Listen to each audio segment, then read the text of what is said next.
Hola, ¿qué tal? ¿Cómo les va? Este es el tercer video, la tercera entrega de videos sobre sexualidad y cultura. En el primer video, les recuerdo, vimos temáticas vinculadas a los prejuicios, preconceptos, a los discursos que circulan socialmente, al sentido común enraizado sobre sexualidad en nuestra sociedad caracterizada por tener una estructura de poder heteropatriarcal, vamos a decirlo de ese modo para hacerlo sucintamente.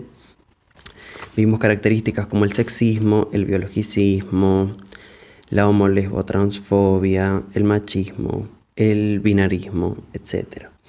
Y en una segunda parte del video nos enfocamos en algunas temáticas, algunos puntos, algunos conceptos, tanto de diversidad sexual y también sobre reclamos de los movimientos feministas contemporáneos. Bien, sobre estos dos primeros videos quería hacer una aclaración antes de empezar con este tema de este tercer video, que es que estos videos previos son un pantallazo general. Hay mucho más para decir, es una primera presentación del tema, no termina todo ahí, no está todo desarrollado de manera extensa, sino que es, como decía, un primer pantallazo para incorporar algunos conceptos y luego quien quiera puede seguir profundizando en el tema. Sin embargo, me gustaría hacer una pequeña aclaración en relación a los videos anteriores para profundizar un poquito más ahora que ya tenemos ciertos conceptos básicos. Una de las aclaraciones o profundizaciones que me gustaría hacer es sobre las nociones de sexo y género y la relación que existe entre ellas. Habíamos dicho que el sexo tenía que ver con un dato biológico, polidimensional, mientras que el género, bueno, muchos conceptos vinculados con el género, como la identidad de género, los roles de género, pero pensábamos el género en términos general como aquellas pautas de conducta, como aquel set de conductas que se imponen sobre un cuerpo dado, sobre un cuerpo masculino o femenino, sobre un cuerpo con una genitalidad u otra. Bueno, esta es una primera concepción de la relación sexo-género. Hay otras, eso era lo que quería aclarar. En esta primera concepción hay un sexo de base y hay un sexo real, hay un cuerpo dado, un cuerpo natural, un cuerpo de varón, un cuerpo de mujer. Y sobre ese cuerpo se imponen una serie de conductas que deben realizarse según el sexo al que se pertenezca. Bueno, lo que quería acotar a eso, lo que quería añadir, es que hay otras conceptualizaciones, hay teorías posteriores. Judith Butler, por ejemplo, que lo que va a decir es que no es que hay primero un cuerpo biológico con un sexo dado y a eso se le agrega un género, sino que el género produce al cuerpo sexuado. El género es lo que produce a ese cuerpo, o sea, el género como esos discursos sobre el sexo, esos discursos sociales sobre las corporalidades que preexisten al nacimiento de las personas, que son preexistentes al nacimiento de los cuerpos, y que es porque existen estos géneros primeramente como imperativos, como ideales regulatorios, que los cuerpos se construyen de modo diferente. Doy un ejemplo de esto. Que a una niña se la mande de chica a danza y a un niño a rugby, va a producir en sus corporalidades, en sus tonos musculares, en su destreza física, diferentes efectos.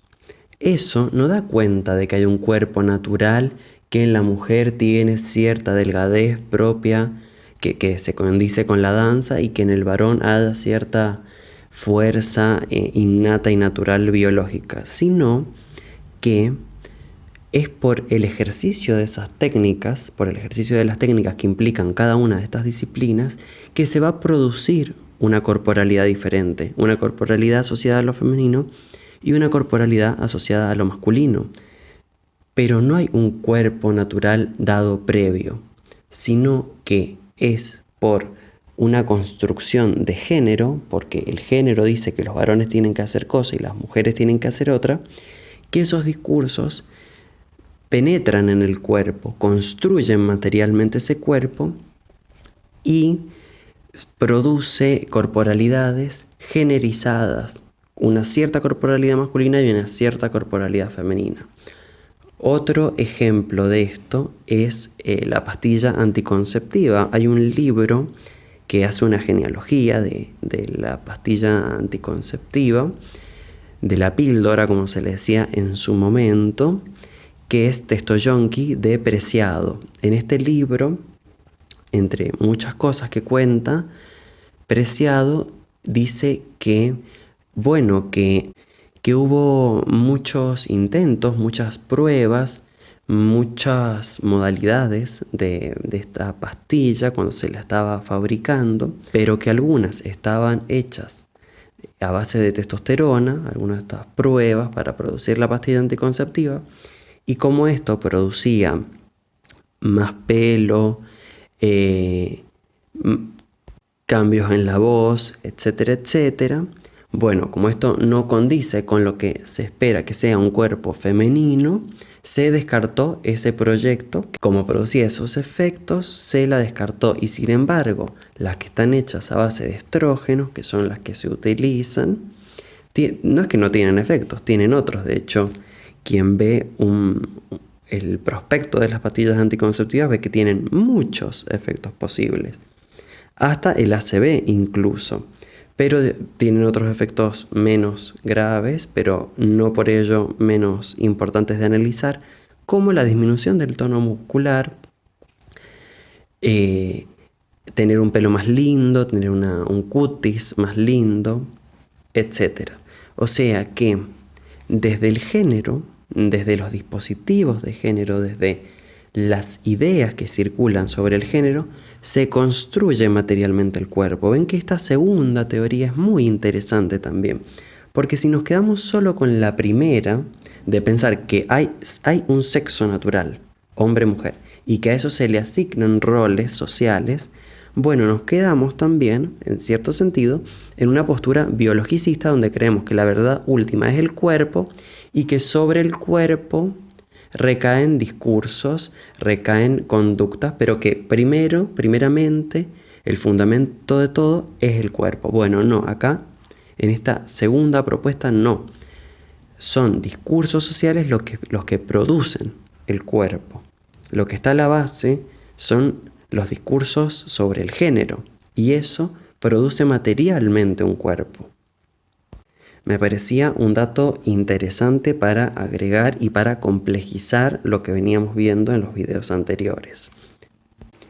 Otra aclaración respecto de los videos anteriores que creo que no hice antes es que van a ver en muchos manuales que se habla de orientación sexual y si mal no recuerdo, yo no utilizo el concepto de orientación sexual, sino de deseo sexual. Alguna vez se me puede escapar decir orientación, pero por lo general cuando trato de ser consciente de las palabras que empleo, utilizo la palabra deseo y no orientación, porque orientación etimológicamente es una palabra que viene de oriente y oriente refiere al lugar por donde sale el sol. Entonces, ahí vemos en la etimología que, bueno, el lugar por donde sale el sol no cambia, es siempre el mismo. O sea, la orientación que viene de oriente da cuenta de un lugar fijo y yo no creo que los deseos sexuales tengan ese carácter de fijeza, sino muy por el contrario, hay movimiento en el deseo. Lo que caracteriza al deseo es su movimiento. Además, orientación, parece que estamos hablando de calles y las personas no somos calles, no vamos para el norte ni para el sur. Bien, entonces por eso es que prefiero utilizar el concepto de deseo que el concepto de orientación, porque no somos calles y porque por la etimología de la palabra orientación da cuenta de algo fijo, inmóvil e invariable como el oriente, que es por donde sale el sol. Siempre. Y una tercera aclaración que me gustaría hacer respecto de los videos anteriores para seguir complejizando la cuestión es que vieron que sobre el final del video yo hablé del concepto de interseccionalidad, que es pensar todas las variables en conjunto, la variable del género, la variable de la racialización, la variable de la discapacidad, la variable de la clase social, la variable de la colonialidad, etc. Bueno, en relación a esto es que me gustaría tomar una de estas variables para complejizar lo dicho previamente sobre el género. ¿Y cuál es esta variable? Es la variable de la colonización. ¿Por qué es importante aclarar esto? Porque si no parece que estas características del género, de la generización de los cuerpos, son universales, están en todos lados del mundo y siempre fue así. Y no, lo que ha ocurrido es que ha habido un largo proceso de colonización donde los imperativos de género se han implantado en las sociedades no occidentales desde Occidente, en las colonias. Doy un ejemplo de esto. En México hay, en el México precolonial, había una forma diferente de concebir las sexualidades de las personas en ciertas regiones de México y existía lo que denominaban, que hasta hoy existen, de hecho lo pueden buscar, mushes. ¿Qué era una mushe? Una mushe era, digamos, lo que en términos occidentales hoy llamaríamos una mujer trans, con la diferencia de que la mushe tenía un rol social dentro de su comunidad y no estaba excluida como las sociedades occidentales excluyen a las personas trans. Pero, volvamos al punto. En ese mundo precolonial había una categoría de mushe que era una categoría que justamente no entra en el binomio hombre-mujer, que es otra concepción, otro modo de concebir la realidad y que no era exactamente lo que era una trans hoy, lo que es una trans hoy, porque estamos diciendo que hoy una transexual tiene un estatuto social mucho más peyorativizado y denostado y excluidas socialmente. Otro ejemplo, por si el anterior no fue claro. Hay autoras feministas decoloniales que plantean que el patriarcado tampoco puede pensarse de un modo universal, sino que ese patriarcado que hoy conocemos da cuenta de una implantación colonial que existía en muchos territorios previos a la colonización, un patriarcado local, pero que no tenía las características estructurales que tiene este patriarcado capitalista de hoy. Es decir, para que se entienda, en el proceso de colonización por parte de Europa de territorios no europeos, se implantaron los protocolos sexogenéricos de la misma Europa que venía de todo un proceso de caza de brujas y de aniquilación de prácticas sexuales no heterosexuales en la Edad Media con la Inquisición. Esto pueden buscarlo en un libro de Silvia Federici que se llama Calibán y la Bruja, y en otro libro de Evans que se llama Brujería y Contracultura Gay. En estos dos libros lo que plantean los autores es que en la Edad Media hubo todo un proceso de destrucción de sexualidades no hegemónicas y de mujeres que o bien tenían saberes ancestrales, o bien eran independientes, o bien no coincidían con el modelo de mujer que se buscaba implantar. Entonces, por un lado, en la misma Europa la Inquisición implanta y produce estos roles de género, y por otro lado, efecto del colonialismo, no de la colonialidad, sino del colonialismo propiamente dicho, esto se implanta y se exporta a las colonias. Bien, eso para aclarar que no siempre ha sido esto así, que esto de lo que hemos hablado son fenómenos situados históricamente y que si bien pueden parecer más o menos universalizados hoy, es efecto de una colonialidad y de una globalización que en realidad es un eufemismo para, el concepto de globalización es un eufemismo para hablar de que en realidad hay una imposición de los cánones eurocéntricos al resto de las latitudes. Bien, dicho esto, vamos a proceder a analizar y pensar lo propio de este video, que es la relación entre género y salud. Lo primero que podemos decir sobre la relación entre género y salud es que el cuerpo de la mujer está absolutamente más medicalizado que el cuerpo del varón, ya que hay toda una serie de procesos naturales, corporales, que se encuentran medicalizados como la menstruación, el parto y una de las tareas asignadas al rol femenino de manera social es el cuidado de los hijos. Entonces, la mujer va al pediatra con los hijos, por lo general, mucho más que el varón. Por otro lado, en esta socialización diferencial de la que hablamos antes,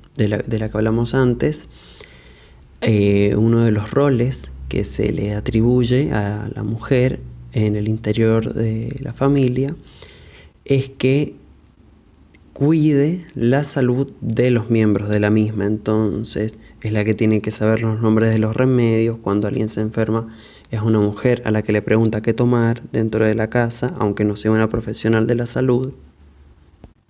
Y por último, otra característica a tener en cuenta de la relación del hombre y de la mujer en cuanto al sistema de salud es que los varones llegan más tarde al sistema de salud, tanto a la salud corporal, poder decirlo de algún modo, como a la salud mental, si es que tal división es posible. ¿Por qué es esto? Bueno, porque los estereotipos de género influyen aquí, porque uno de los mandatos de la masculinidad es la fortaleza, es la productividad, es el no mostrar debilidad, es la autosuficiencia, es la equivalencia o la relación que se establece entre lo frágil y lo femenino, entre lo sensible y lo femenino. Entonces, los varones tardan más en sentir los síntomas, más en consultar, más en pedir ayuda, porque como deben ser autosuficientes, se demoran más tanto en pedir un turno en la salud, como decíamos, corporal, pero también en salud mental. Llegan mucho más tarde que las mujeres al sistema de salud. Bien, pasamos ahora a esta otra placa que dice, bueno, por una parte que en ciertas zonas rurales, o sea, que antes de decir esto, para tomar una determinación, una política pública, no se lo puede hacer en abstracto. Debe hacerse teniendo en cuenta las coordenadas geopolíticas, geoespaciales, la cultura de una zona, etc. En relación al género y a sus implicaciones en la salud, cuando en una zona rural se deben tomar ciertas políticas públicas de salud, como puede ser la selección de un especialista o un especialista en ginecología, se debe tener en cuenta la cuestión del género, porque en ciertas áreas, muchas veces en las zonas rurales, si el médico es varón, la mujer no asiste. Esto es muy importante de tener en cuenta. Hay barreras culturales, hay ciertas vergüenzas, ciertos temores, ciertos tabúes que funcionan como barrera para el acceso a la salud. Y entonces debe ser tenido en cuenta las características, las creencias de una comunidad en particular. Por otra parte, viene un segundo punto que ya lo mencionamos cuando hablamos de la heteronormatividad, que es que a la hora de enseñar métodos para la prevención de ITS, recuerden que se dice ITS y no ETS porque hablamos de infecciones de transmisión sexual y no de enfermedades. El HIV, por ejemplo, es algo que una persona transmite a otra, pero no es una enfermedad de portar simplemente un virus, sino que, bueno, el SIDA es el síndrome, es la enfermedad que se presenta con posterioridad cuando no hay tratamiento y pasa el tiempo. Bueno, decíamos entonces que a la hora de enseñar métodos de prevención de ITS, se las debe enseñar desde un punto de vista no heteronormado y no falocéntrico. No pensar que en todas las relaciones sexuales hay un pene, ni hay un coito pene-vagina, ni que toda relación sexual es heterosexual, ni que todo paciente que viene a la consulta es necesariamente heterosexual, ni cis, que ya habíamos dicho también lo que significaba cis. Un tercer punto en relación a las temáticas de género y salud es tener en cuenta que aún en muchas instituciones de salud se continúa discriminando y patologizando la homosexualidad cuando se les impide a esas personas donar sangre. Sí, esto sigue ocurriendo en el siglo XXI, créase o no. Y por último, el último punto es en relación al acceso a métodos como el DIU, la ligadura de las trompas o la vasectomía, que acá hay una serie de cosas que ocurren que tienen que ver con más de una variable que la del género. Por un lado, ocurre que si las mujeres se quieren hacer una ligadura de trompas y son jóvenes y no han tenido varios hijos, es muy difícil acceder a ello, ya que hay prejuicios que aún actúan sobre la idea de que ser mujer es ser madre, de que una mujer para ser plenamente mujer y desarrollarse debe ser madre, etcétera, etcétera, que llevan a que aún siendo legal y siendo un derecho, muchas mujeres que no desean ser madres no puedan acceder a estos métodos y a estas prácticas médicas por prejuicios y por protocolos que no respetan los derechos de las personas.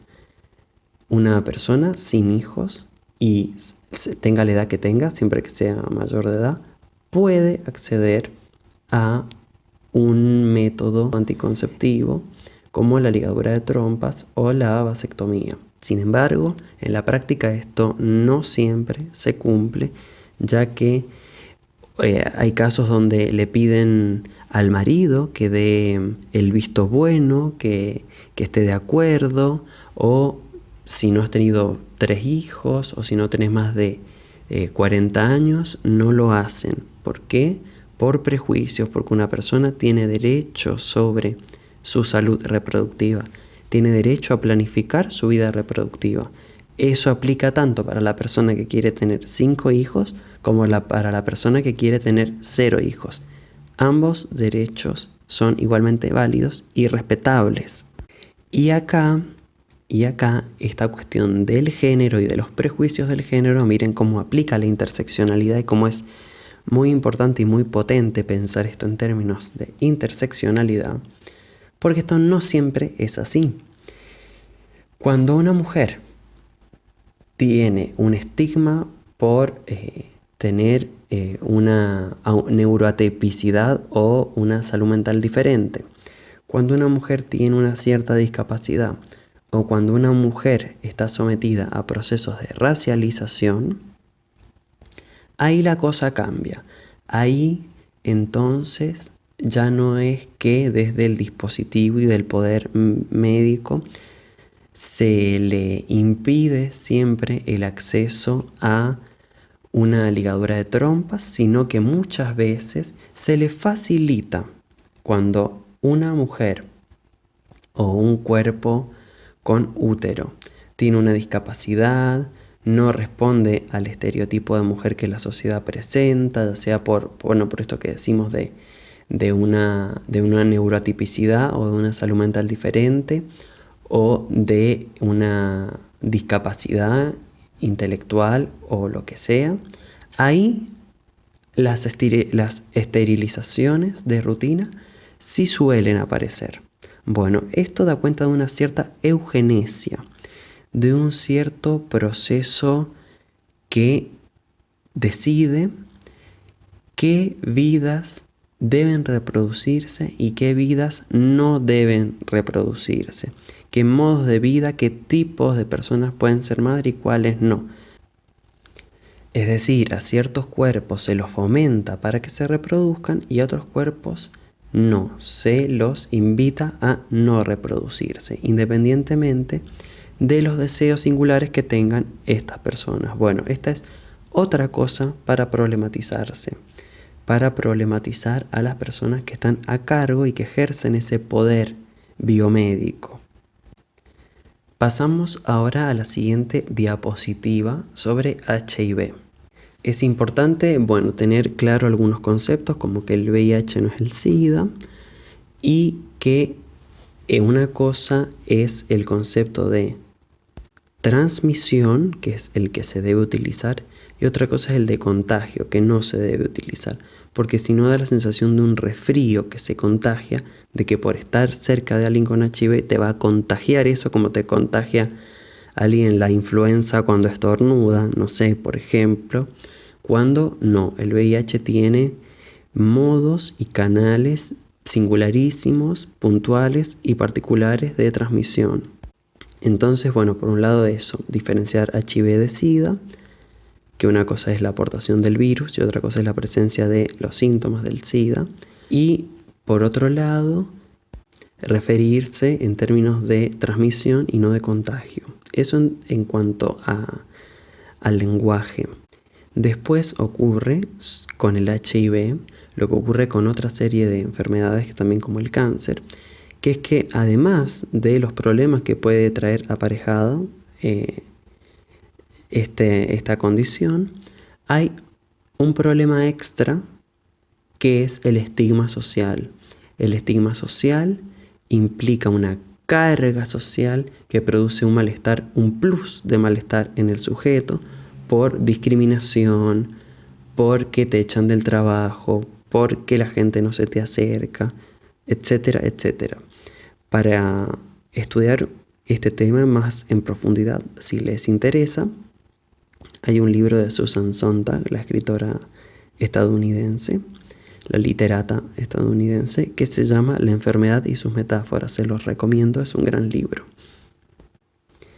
Y por último, para las personas que les interesa la investigación, les cuento un dato más, que es que a la hora de investigar temáticas vinculadas a la salud y al género, y en particular al HIV, hay que tener en cuenta lo siguiente, que es que las prácticas sexuales sobrepasan las etiquetas identitarias. ¿Qué quiere decir esto?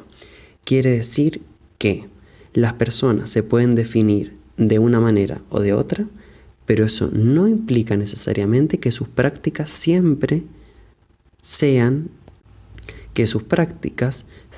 coincidan con esta identidad que la persona ha adjudicado sobre sí mismo o sí misma. Por ejemplo, alguien puede definirse como heterosexual, pero que después tenga prácticas no necesariamente heterosexuales. Sin embargo, su definición de sí es que es heterosexual. ¿A qué voy con esto? Que a la hora de hacer una investigación y a la hora de hacer preguntas y encuestas, estas deben ser elaboradas adecuadamente, no preguntando por identidades, sino preguntando por prácticas, no preguntando por deseos, sino por prácticas. Hay que ir a lo puntual, a lo concreto, no a concepciones abstractas a la hora de preguntar. Porque como decíamos, una persona puede considerarse heterosexual, aunque independientemente después tenga prácticas no heterosexuales que siente que no afectan a su identidad heterosexual, pero entonces decía, no debemos preguntar en términos de identidad, autopercibida, sino en términos de prácticas. Es preferible preguntar, en lugar de si usted es gay o bisexual o heterosexual o lesbiana, preguntar, ¿usted es un varón que tiene relaciones con varones? ¿Usted ha tenido relaciones con mujeres? ¿Usted es mujer que tiene relaciones con varones? ¿Usted es hombre que tiene relaciones con hombres y mujeres? Es un modo más adecuado. Puede ser que alguien se defina como bisexual y que nunca haya tenido relaciones o bien heterosexuales o bien homosexuales. Entonces, eso a la hora de tratar de producir una estadística sobre HIV o sobre lo que sea, aparece como sesgo en la investigación, el preguntar por identidades. Repito entonces, las prácticas sobrepasan las etiquetas identitarias, los márgenes identitarios. No conviene preguntar por identidades, sino por prácticas. Otro dato que quería transmitirles y que me olvidé decirles antes, pero que no se me puede pasar hablando de la relación entre género y salud, es que las personas trans tienen una esperanza de vida mucho menor que la media de la población. La esperanza de vida de las personas trans ronda en los 35 años. Es una esperanza de vida bajísima y eso se debe a que hay mucha discriminación, hay exclusión de los puestos de trabajo, lo que empuja y obliga a muchas personas trans a, a terminar en la prostitución no elegida. Hay también un sistema de salud transfóbico que expulsa a las personas trans, que las rechaza, que las discrimina y que las aleja del sistema de salud. Es muy importante que todo esto sea repensado desde los privilegios cis, desde las personas que somos cis y tenemos privilegios cis, para no seguir perpetuando estas injusticias. Es importante un trato amable en todos lados, pero en este caso puntualmente dentro del sistema médico. Es importante un trato con pronombres y haciendo referencia al nombre de la persona según se identifica. Acá siempre aparece el prejuicio de, pero tiene estos genitales, tiene estos otros genitales, tiene pene, ¿cómo es que va a ser mujer? Siempre en algún momento aparece este biologicismo. Miren, es muy sencilla la cosa. Nadie cuando se presenta a otra persona le muestra los genitales para decir, hola, yo soy hombre o hola, yo soy mujer. No.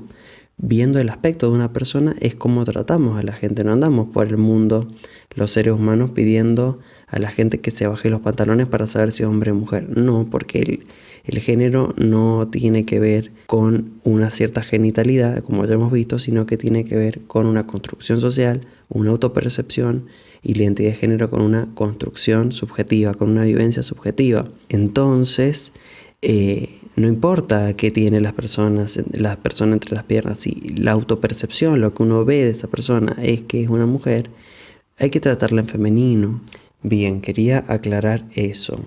Vamos ahora a un último punto que vamos a desarrollar muy brevemente porque el video ha quedado muy largo, que es la importancia del deporte. Bueno, que el deporte tiene importancia para la salud y que en el género afecta también al deporte, porque por un lado vemos que en relación al binomio hombre-mujer, vemos que primero, en el deporte profesional hay una gran diferencia en la valorización que se hace según el género de las personas en el deporte. No le pagan lo mismo a Messi que a la selección femenina, ¿no? Claramente.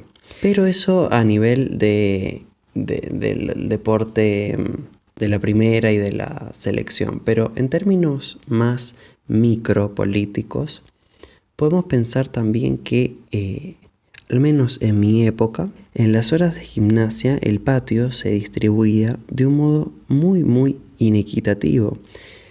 Una gran parte del patio era una cancha de fútbol para varones y las mujeres ocupaban un lugar mucho menor en la distribución espacial del patio. Eso por un lado, como para tener en cuenta y problematizarse.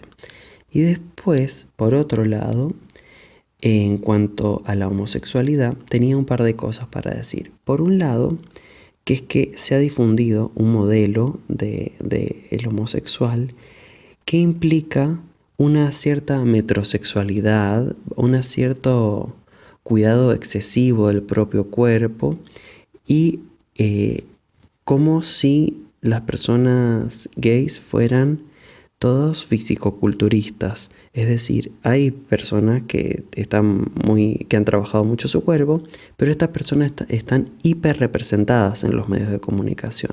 Parece que todos se cuidan, que todos tienen un cuerpo de gimnasio, pero no es así. Esto es una hiperrepresentación que distorsiona lo que ocurre en la realidad, que es que hay un gran sedentarismo y una aversión al deporte en la comunidad LGBT. ¿Por qué? Porque ha habido un aprendizaje desde la infancia y se ha asociado el deporte muchas veces con experiencias desagradables, con experiencias aversivas. ¿Por qué?